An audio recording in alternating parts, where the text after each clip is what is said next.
You know what I'm saying? Right here. So, all right.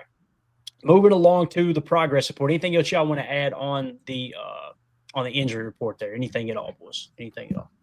No, not too upset about it, but you'll have it early in the season. Got to protect the guys from themselves. It's going to be a long season, and you're coming into a bye week, so let's take it easy. All right. Let's get into it, boys. So this is just another thing we're doing along with the game plan. I'm going to try to do this about every 2 to 3 games of the season and just throw out a little progress report and just talk about, hey, where are the Packers ranking overall, offensively and defensively, and which players are really sticking out, okay? So as of week 2 of the NFL season, the Packers are 2-0 following victories over the Lions and the Commanders. Team's strong starts has been powered by several key players on both offense and defense. Quarterback Jordan Love and tight end Tucker Kraft have been standout offensive players, while new defensive acquisition Micah Parsons and edge rusher Rashawn Gary have led a formidable defense. So let's jump into the offensive side of the ball here real quick, okay? The Packers are currently 4th in the league in scoring, okay? So they are averaging, in terms of points per play, 0.491. That's 4th best. So leading the way is Baltimore at 0.786, Detroit at 0.528, Buffalo 0.495, and then the Packers are coming in 4th place at 0.491 points per play, followed by Danny Dimes and those Indianapolis Colts. Pittsburgh Steelers, by the way, isn't it wild? People were saying that would be a bad pickup to sign Aaron Rodgers, and their offense is kind of carrying the water right now. Their defense has been horrible, absolutely horrible after paying T.J. Watt. Can you imagine that we'd even be saying that about a Pittsburgh Steelers defense? Yeah, it's wild, man. And you know what the big weakness is, Tim? That all the sack lovers out. Boy, it always sounds bad. The people that love the quarterback sack stat, they rarely mention the teams that have a lot of sacks. Sometimes their run defense is bad. They said that Pittsburgh's run defense has been horrible, from what I understand. That and they can't get a running game going as well, so it's kind of on Aaron's shoulders, sounds like. So, yeah, I'm with you, Tim. It's odd, isn't it, man, to see a Pittsburgh team struggling on defense but doing so well on offense. Yeah, for sure. Makes me more excited for October 26th, baby. Let's go. Yeah. The other thing I want to point out here too, guys, is we kind of blanked Detroit pretty well on defense, right? And they've still got the 2nd best scoring offense in the league through 2 weeks. So it just shows you how strong Emilio, remember, you go out and you beat the brakes off of the Detroit Lions. It was the score made it look a little closer than it actually was. And you come out there going, wow, Detroit, maybe they took a step back, right? And then you find out in week 2 when they go out there and put up, 50 burger on the Bears? Yeah. Then you realize real quick, no, the Packers defense probably just legit, Yeah, I honestly thought you were going just the Bears are just that brutal. But I thought you were going to lead it. It was kind of like, it was like they were playing an FCS team. They were playing the FCS Southeast or something, and it was just one of those the warm-up games of the season. But, yeah, the fact that we held them to that and they still passed us, the Bears need to work on that one, I would say. Yeah, definitely. All right, moving along here. Let's talk about the players that are sticking out for the Packers offense currently. All right, Jordan Love, week 1 threw 2 touchdown passes with a 128.6 passer rating in the 27-13 victory over the Lions. Week 2 completed 19 of 31 passes for 292 yards, 2 touchdowns, and a 113.9 passer rating against the Commanders. Overall, totaled 480 passing yards and 4 touchdowns with no interceptions through the first 2 games. And you see here from NFL Pro, I wanted to point this out real quick. EPA per dropback, one of the advanced metrics, right? Justin Herbert leads the league at a 0.37 EPA per dropback. Lamar Jackson, 0.35. Daniel Jones, 0.35. Jared Goff, 0.31. And then our very own Jordan Love tied with Jared Goff. So actually tied for 4th in EPA per dropback. Now, another stat I want you to check out here is average yards per attempt, right? 12.5 for Jordan. That's higher than anyone else on this entire top 13 list in terms of EPA per dropback. Our boy is dropping bombs deep, is what's going on there. You're talking about someone who's pushing the ball down the field and being more aggressive. I want to tip my cap to Dan Orlovsky, who said that he kind of felt like with the Packers amping up their defense, they would be a little more aggressive going down the field. And you've seen the Malik Heath throw on the sideline. You see some of these other deep shot plays. What were they, from their own 8-yard line? Loaded up on first down and almost hit Matthew Golden for a 92-yarder, right? So yeah, credit Matt LaFleur for letting Jordan go ahead and take those shots, right? And then scheming guys open. We've seen it on tape, man. Jordan's getting through the progression. He's sometimes, got decision paralysis because there's so many guys open, and Jordan wants to take that kill shot all the time. So you got to love it. It's nice to see him up here tied for fourth. Yeah. Mm-hmm. And when you look in terms of deep percentage there, Emilio, 18.9%, that looks like that's second to only Lamar Jackson at 20. Exactly where I was going next, Clay, because you have to be able to push it downfield. Yeah, you're hoping that you're going to get those completions, but you can't be willing to not throw it down there, right? You had a look there. Even that other one to Matthew Golden where it was short on the when he was in the end zone. I mean, that was a deep ball. He pushed it there. That could have been 6. That would have been right into that percentage. Yep. So you got to look for it, and you got to be able to take it. When I went back and watched it, I mean, he did have the check down. The dude sitting in the flat on the right was wide open when he threw that one to Matthew Golden. 4th and 3, though, take your chance. If that's it, I mean, that crowd is running, and it's game time. Yeah. Corey Murphy in the chat here, Emilio, said, I saw Jordan got a stat bump in Madden for performance so well. You love to see that, don't you? Love it. Yeah, I mean, hey, we only have 198 finally with Micah, and then, I think we go down to 93 with X. So we need to get Jordan climbing into those 90s there, absolutely. Yeah, and listen, we need to get on EA's ass about that speed rating for Matthew Golden, a 91. Yeah, that's rough. That's crazy, bro. First this crap, and then a 91 speed rating. Oh, thank you. What are you basing that off of? You know what I mean? Like he had the fastest 40 at the combine, right? Amongst all the receivers. 4.2 40. Well, Christian Watson. What was Christian Watson? He ran a 4.3, right? Yeah. If I remember correctly. I think they gave him 96. Yeah, he ran a 4.3 and he's got 96. Matthew Golden runs a 4.2 and he gets a 91. Yeah, it should be like Wiggins. Yeah, it should be like Nate Wiggins' speed or something like that if you're trying to compare it. But once he burns him over the top, we better get a quick adjustment from EA. We get one deep ball touchdown, it's over. Doesn't make any sense, man. You fall in the well, your eyes go across, you get kicked by a mule, they go back straight. I don't know, right? I got a wide receiver with 99 speed in college football in my dynasty, Clay, and he just won the Heisman. It's deep ball over the top every time, man. You ain't cheesing that at all. Cheesing it. 27 touchdowns. Come on now. People are going, why am I watching this show? I have no idea. No idea.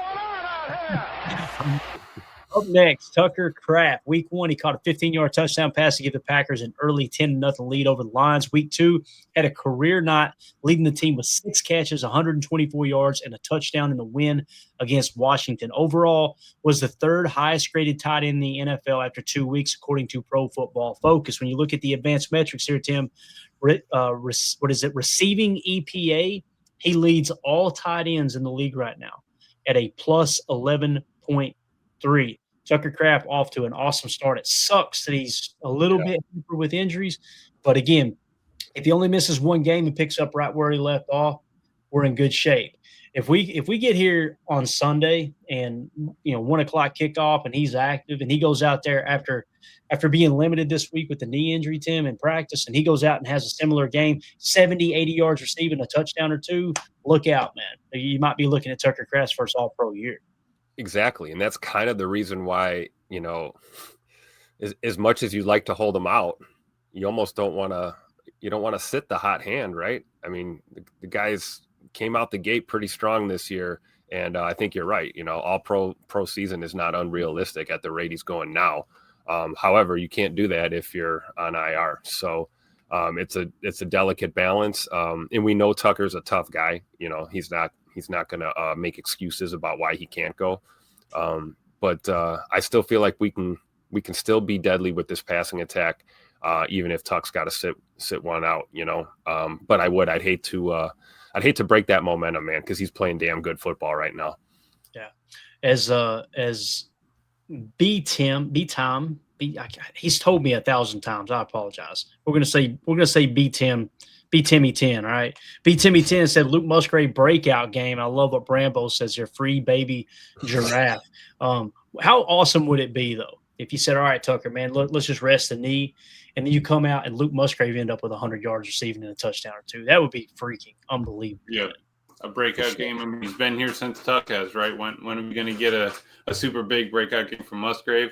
Could be here, and it's if not, he's going to be used very well in pushing off coverage and running them out, being able to hit crossers. But again, Jordan's wanting to force it deep.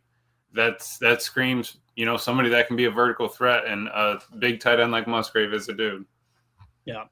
And it is B. Timmy. I apologize, buddy. Thank you for the Timmy. Yeah, too old for this. That's Timmy. Timmy. Let's see here. And somebody else says something about the Debfish says we have a good tight end bench. I agree, man. I feel good about Fitzpatrick, Yep. And if Sims has to be activated for this game, I feel good about him too, man. Yep. One of those things that I think we were all kind of surprised that Fitzpatrick leapfrogged Sims on the depth chart last year in the playoff game. But obviously the coaching staff see if Fitzpatrick in the coach's eyes is better than Sims, we're in good shape, like Debfish is saying. So, all right, moving along to Josh Jacobs. Josh Jacobs having a little bit rougher of a season. Let's just dive into it a little bit and talk about why he might be struggling a touch. He rushed for a touchdown against the Lions, which obviously that extended his touchdown streak to the franchise record 9 consecutive games. Week 2, he scored another touchdown and has accumulated 150 yards and 2 scores over the first 2 games. So obviously the yards per carry is what we're talking about that may come across like a struggle, as he is averaging, yards per carry? 3.6. But the stat I want to point out to you guys is obviously with the stacked box, if you sorted by that, they're stacking the box 11th most in the league with him at 28.6% of the time. That means, Tim, they've got 8 defenders in the box against Josh Jacobs. So, and the other thing is we've noticed as well, we're coming out and passing on first down a lot, right?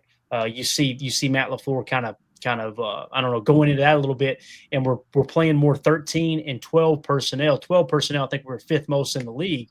And what happens with 12 personnel, guys, when the defense sees that, and the position coaches, the personnel coaches that are responsible on the sideline for sending in, whether it's Zebra, whatever their code name is for whatever package they're sending in, Cheetah, like when we throw our Cheetah package in.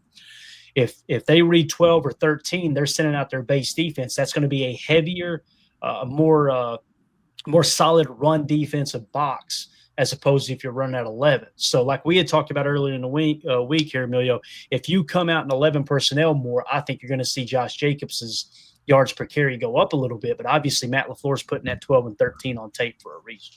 Right. Yeah. Because I think maybe he likes what he gets the defense into against a good defense like the Browns. Maybe you want to be able to shrink that playbook like we were talking about, so you get him into 13.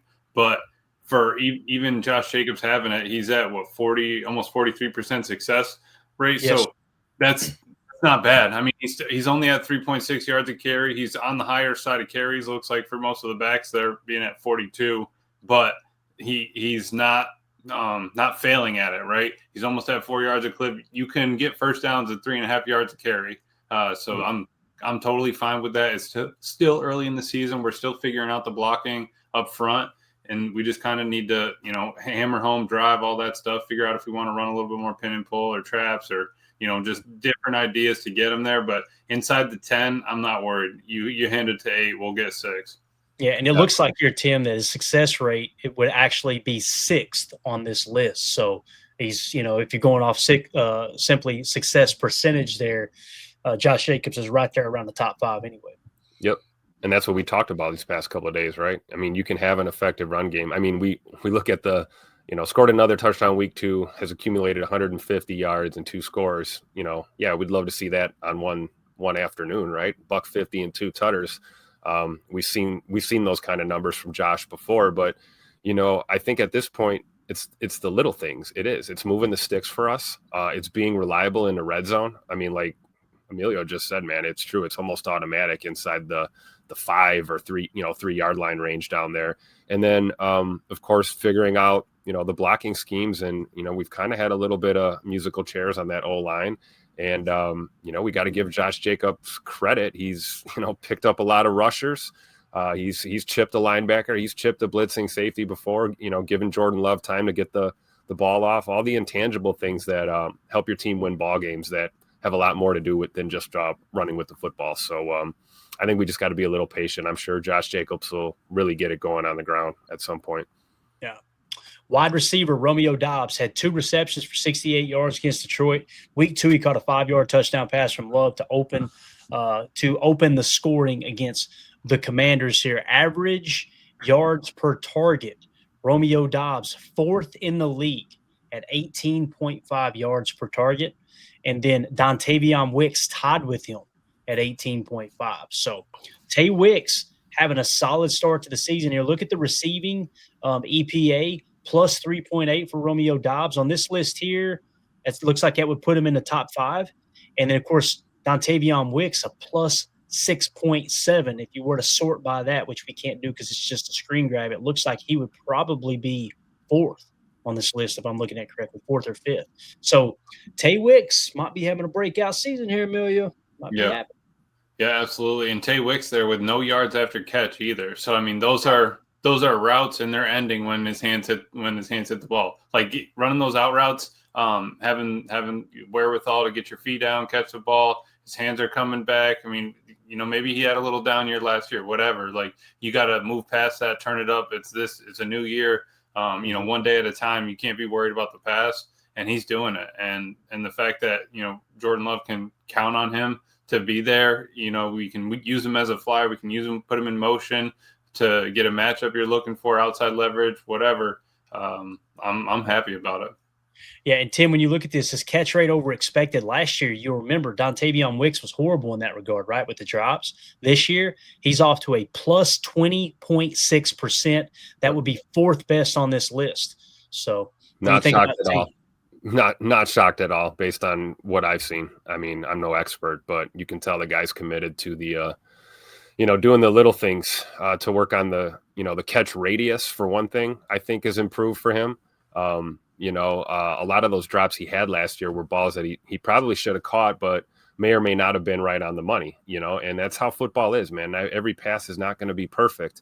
So you see him get a ball in his area, you want to see him secure the catch. And I think thus far this year we've seen it, and we saw it really throughout, training camp when he was available and what I did get to see him do. So I think he spent some time on that jugs machine there in the